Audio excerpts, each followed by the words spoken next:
Hello and welcome to Talks with Dr Moin. Today is a wonderful day.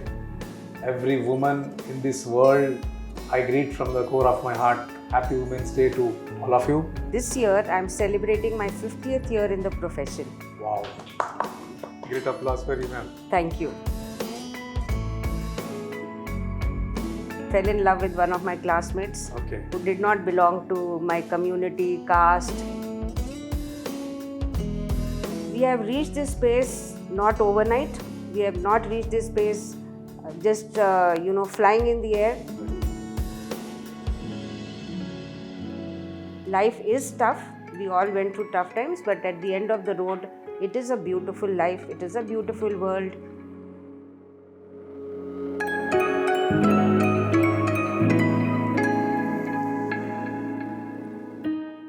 We have an amazing person today in our studio, Dr. Aneel Kaur.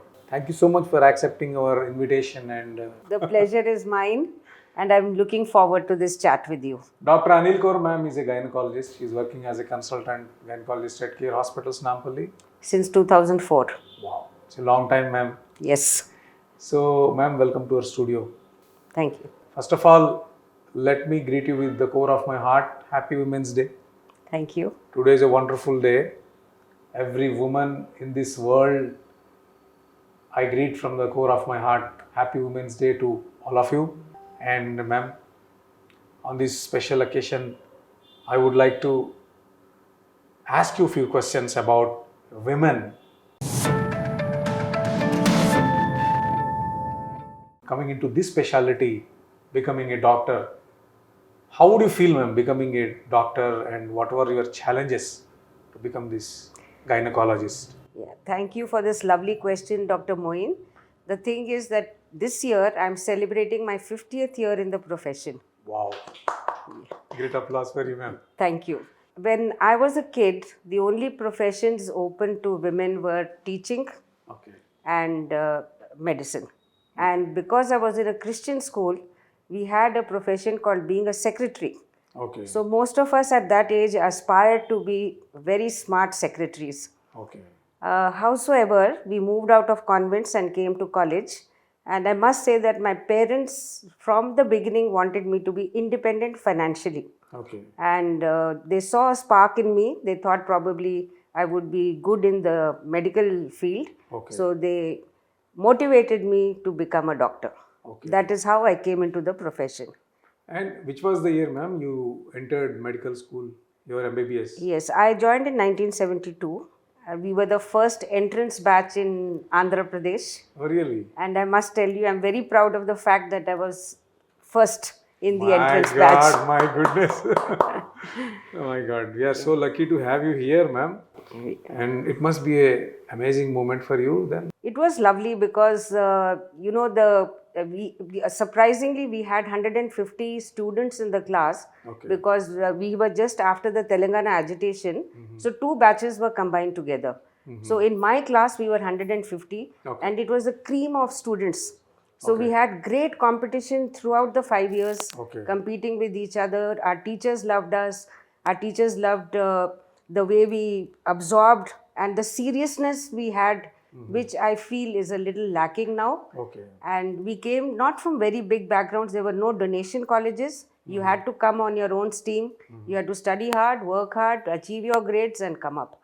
I think if I recollect, my father's salary at that time was probably 3,000 rupees a month. Though he was a class 1 officer in the government of India. In those days, 3,000 rupees, I think in 1972 was a great salary, great amount. It was, and also it was difficult for him to put us through medical school because the books used to be very expensive. Exactly, yeah. And we had good friends. So it was a funny tradition. The seniors would pass on their textbooks to the next batch. So generous students would give it away free and say, you give it to the next batch. Some of them would make pocket money out of it and they make and it send it for half the price. Yes. But the books were always in great condition as if they've just come out of the printing press. We were so respectful of our books. So which was the medical school, ma'am, you joined in 1972? Gandhi Medical College, Osmania University. Fantastic, ma'am. Joined Gandhi Medical College. It was located in the old building in Bashir Bagh. Yes. Not the No, that came much later. It came much later. So joined there in 1972. Yes. You finished your MBBS in 77 we finished, 78 our internship got over. Okay. And from 78 onwards I'm practicing. Okay. Then you went for your specialization in gynecology. Again entrance exam, and that is the time when little bit of politics has started in the education system. So the marks were manipulated and to give a edge to some candidates, and obviously I didn't belong to Telangana, we had no approach. So my MD seat was given away to some political candidate, and of course she left in the middle and went away to the USA, so that seat got wasted. So I managed to do my diploma in gynecology and obstetrics. No matter what, you did not leave the battlefield. No. You fought, and you, no matter MD or diploma, you finished your gynecology. Yeah, so actually I must thank my father-in-law who was a GP. GP in the true sense of the word, that they did everything. They did surgeries, they did neurology, they did cardiology, they did trauma, everything. So they were true general practitioners. And he had a nursing home which was established in 1954, which was known by his name only. It was called Ramurthy Hospital. And I must thank him up in heaven from the bottom of my heart. He gave me a place in his heart, he gave me a place in the hospital, and he left me to independently obtain my confidence and courage to go ahead in the profession. Wow, that's amazing, ma'am. We are all surrounded by great people, though we don't find a great person in every person, but there are great people around us, due to which the God is being merciful to this planet. And ma'am, before we talk about your profession and go further forward, you're talking about your father-in-law. Now let's talk about the wedding ceremony, which might have been your dad's dream. So when did you get married? And it's very surprising. My father was never thinking about my marriage at all, and my mother used to sometimes prod him. He used to just say, "Let her study. शादी तो कभी भी हो जाएगी क्या, हर लड़की की शादी हो जाती है." But somewhere in between, I fell in love with one of my classmates who did not belong to my community, caste. There was a north-south divide also. And I must say, he recognized something in that boy. He never once refused. He said, "Go ahead, you have my blessings." And now that you ask about my marriage, I was married twice. So I had a Sikh ceremony and I had a Brahmin ceremony. So I have already been married twice. So first came the Sikh ceremony or the... Yes, because the Sikh ceremonies always take place in the morning before 12 o'clock.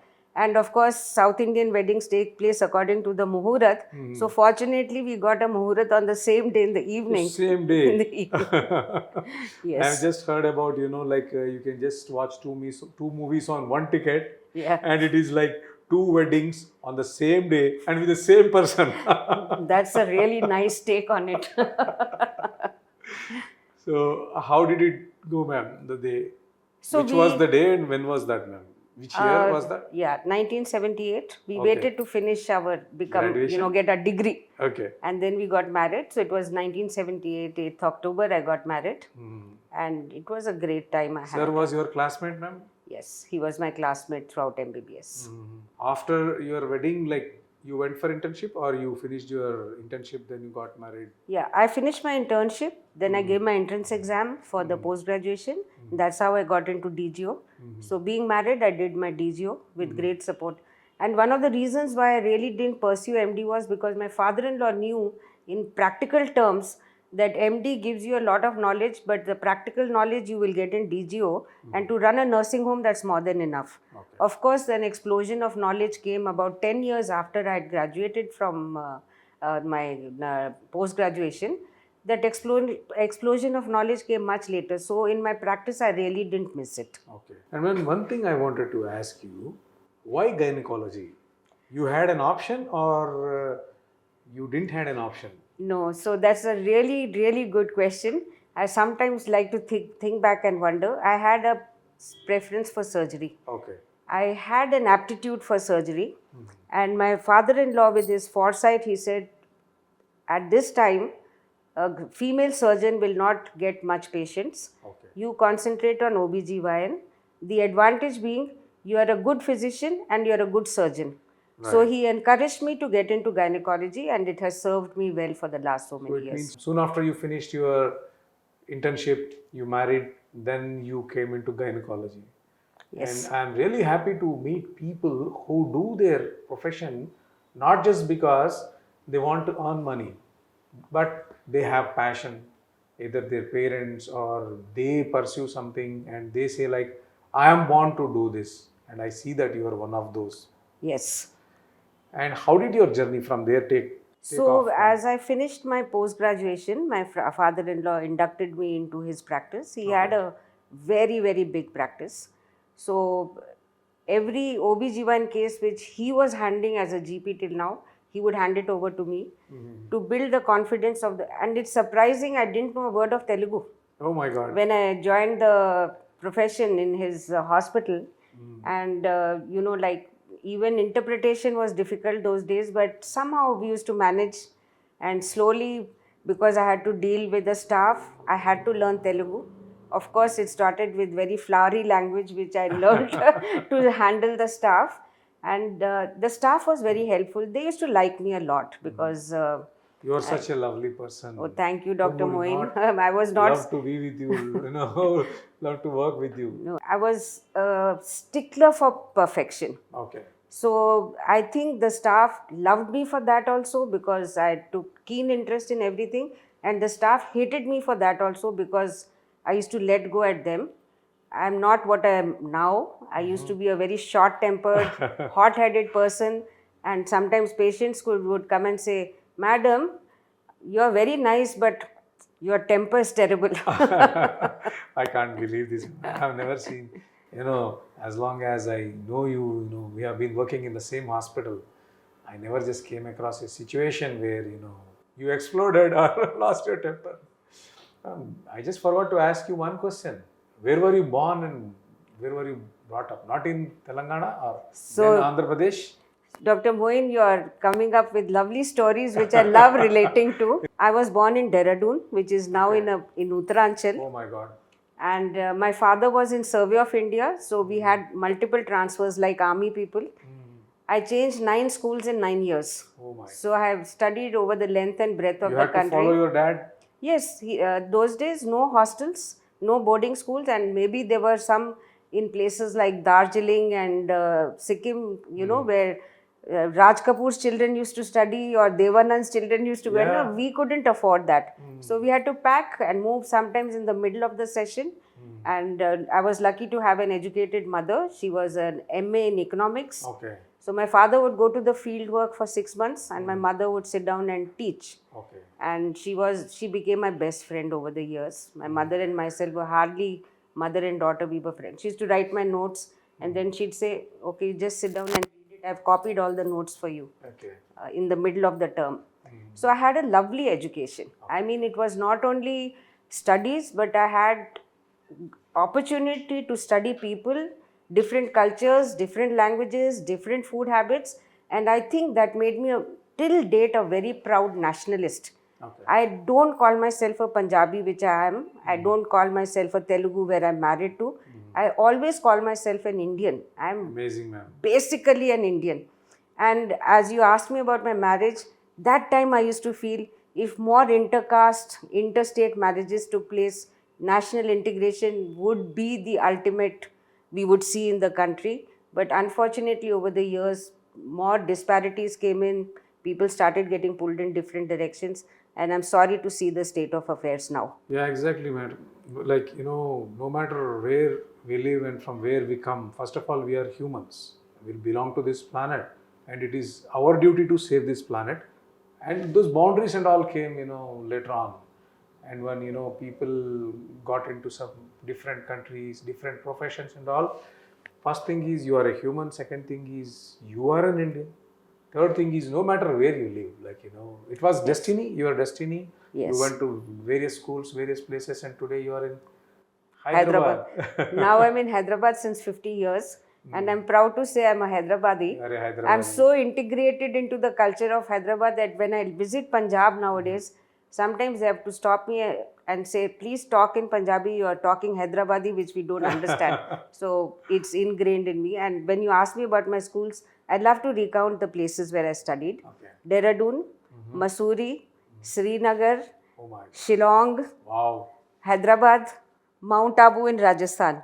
So these are all the places I studied. So north, south, east, west. Like These are I all am the places what you mentioned are like holiday the favorite places. places for everybody to explore, Correct, holiday correct. destinations.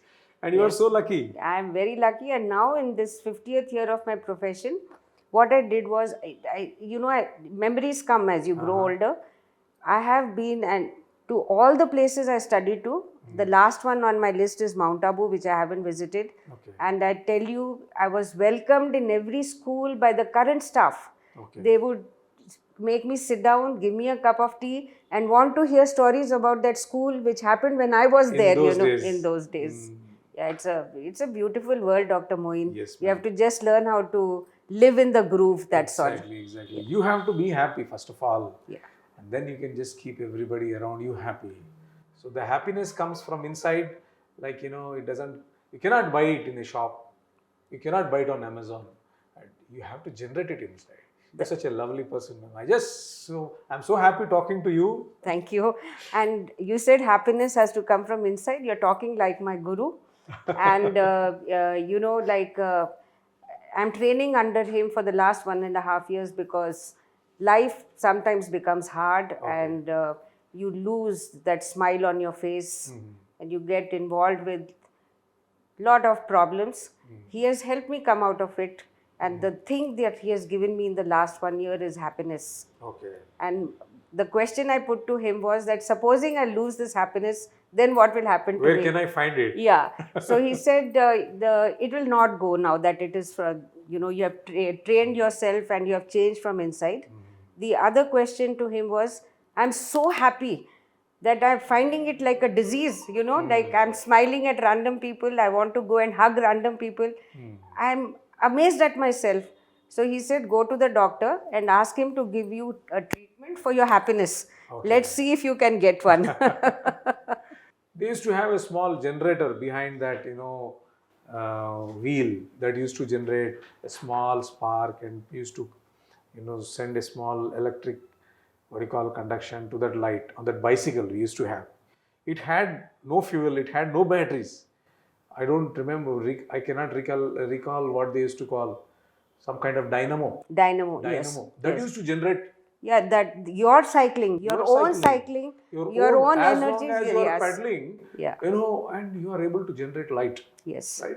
So similarly, I believe that every heart has its own generator, dynamo, which can, as long as you are paddling, as long as you're living and paddling, paddling, generate that love, happiness. I love that sentence, Dr. Moin. It's so nice hearing it from you. I'm glad, ma'am. I'm glad that, I could just speak it out. So, you are such a nice person. You are just making me bring all those things like I can, recall from my memories and all. While we were kids, we used to go on the bicycles and all. So today, people are not happy, even though they have got aircrafts, they are having private jets, yachts. So money and, all these positions may not bring you happiness, but you have a small spark here, probably. Yeah. You can be a happiest person in this world. Yes. Like Dr. Aneel Kaur, madam. Madam, before we wind up this show, I would like to ask you one thing. After your children, you did not tell us about your family, like how many kids you are blessed with and what are they doing now? I have 2 kids. My daughter is about 40. Okay. And my son is 33 years old. I'm blessed with 2 grandchildren through my daughter. They are 10 and 5. Okay. And they have brought a new zest in my life. Wow. And we have the same wavelength. My grandchildren and myself love the cell phone. Okay. So we are competing for cell phone space. And the last time I visited my grandson, he had only one thing to say, Nani, if you call anybody, they'll say, disconnect, it's a junk caller. So, as you said, you have to find something to make you happy and look at the positive side of things. Yeah. I've had an amazing life till now, Dr. Moin.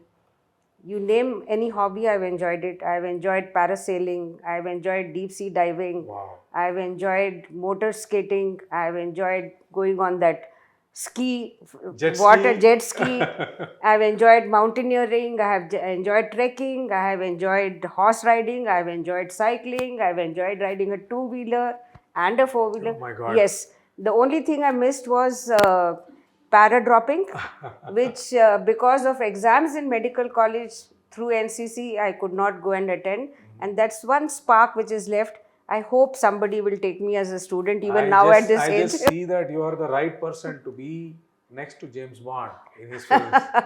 Yeah, fine. Given me a chance to make a movie, James Bond 009, I would take Putin as a hero and you as his companion. And I'll take Moin to be my bodyguard. Thank you, ma'am. It's a big honor. Thank you so much. So I was telling you about my children. My children used to see me busy 24/7. Dr. Moin, you are seeing me at the fag end of my career when I'm winding down and almost decided to stop and, move on to other things which I love to do. But of course, patients don't leave you through your life. Even on your deathbed, they'll come and say, "Doctor, please give us one prescription, doctor." So I've had patients who used to come after my C-section, walk into my room and say, "Doctor Sahab, please write prescription with your hand and give. Doesn't matter whatever medicine you write." Okay. So that's the love I get. And the love I got from my patients, like yesterday, one patient brought a box of sweets. Her 25-year-old son was engaged to be married. It came with an invitation, and that boy I had delivered. Wow. So, that faith and love, affection, I think, of course, it's a spark given by God, which I don't know if everybody has, but it has to be nurtured. And somewhere during your course of your life, you realize that values are what you have as a character. Values are what you treat other people, how you deal with them. Money is not value. Yes. I learned that lesson long time back. So that's why I'm happy. So this is a great message for the youngsters who want to become doctors, who want to become gynecologists, and who may dream to become other specialists. It's like money comes next. First comes is your duty, your responsibility, then taking care of your loved ones, generating happiness. Probably money will come after that, like Madam has said. Money comes, Dr. Moin, you will be surprised.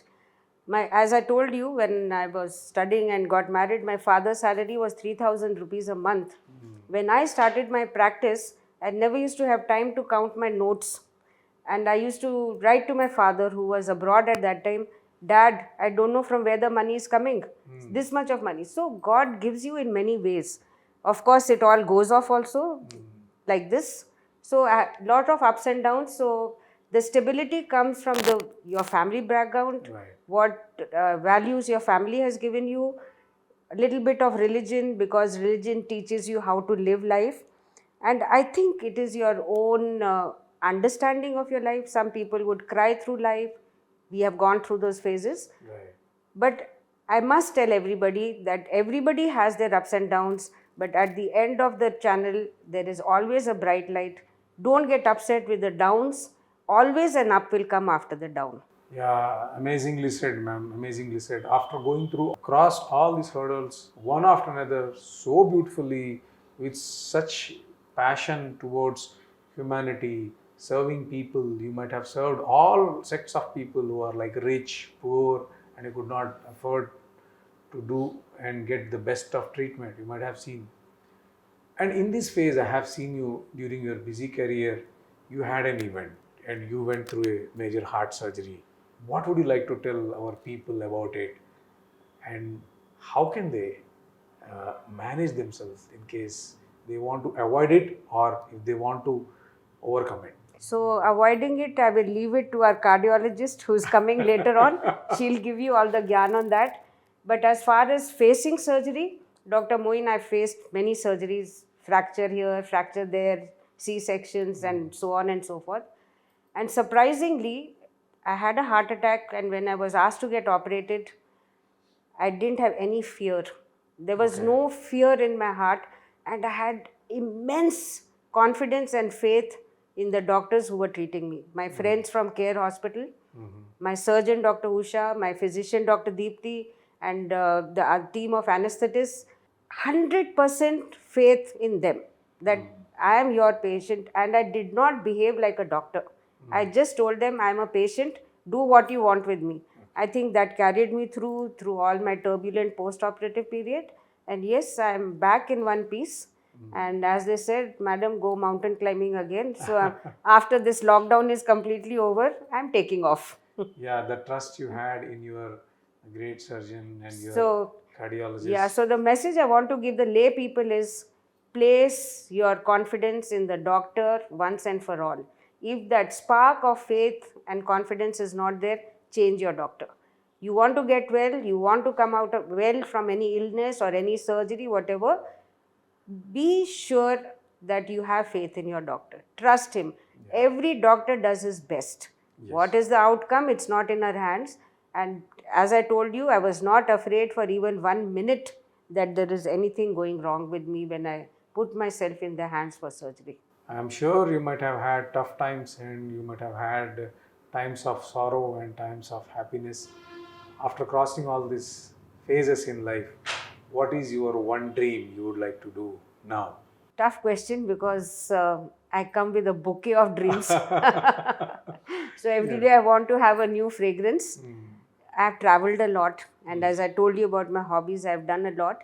Right now my passion is to go back and visit all the people with whom I related to in the last 50 years, and out of them I found nearly 60% of them. And thanks to my WhatsApp and Facebook habit, I was able to reach out to my schoolmates who finished school with me in 1969, collected them all over the world, made them into a group, and we relate to each other and we try to meet. So I think, I don't know why, but I just want to do that. That is one passion I have left. Otherwise, no big dreams of buying a jet plane like you suggested. I'm happy traveling in somebody else's jet. No matter, ma'am.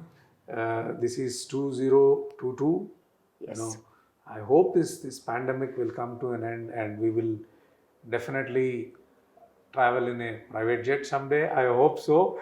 And I just wish that your one wish would come true, like you wanted to do that. Para jumping, what do they call it? No, paratrooping. Paratrooping, right? Yeah. They just drop you in a parachute. Yeah. You parachute down. And I must tell you that parasailing, that is a bit jerky. They pull you with a rope up into the air, but the view from there is amazing. Nothing. Yeah. Nothing. You can't see down and you're really up there. So para dropping or parachuting is another thing which I'd love to do. One message, what would you like to give to our viewers? One take-home message. Especially the women who are watching this program, I would like to tell them, we have reached this space not overnight. We have not reached this space just flying in the air. Right. We all have our ups and downs. We have bad moments. We have very bad moments. Some of them are circumstantial. Some of them they just come. Like today you are here and tomorrow you are not there. Don't get unbalanced with that. Life is tough. We all went through tough times, but at the end of the road, it is a beautiful life. It is a beautiful world. Have happiness in your heart. Have kindness in your heart. Have compassion in your heart.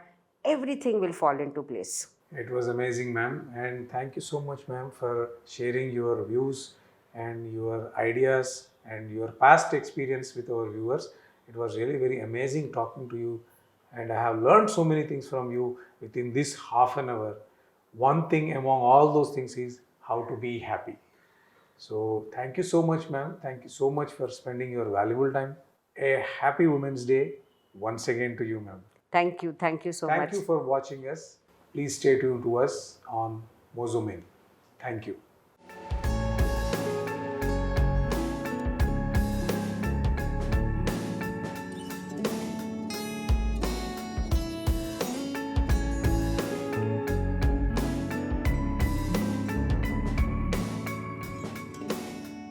Welcome to Talks with Dr Moin.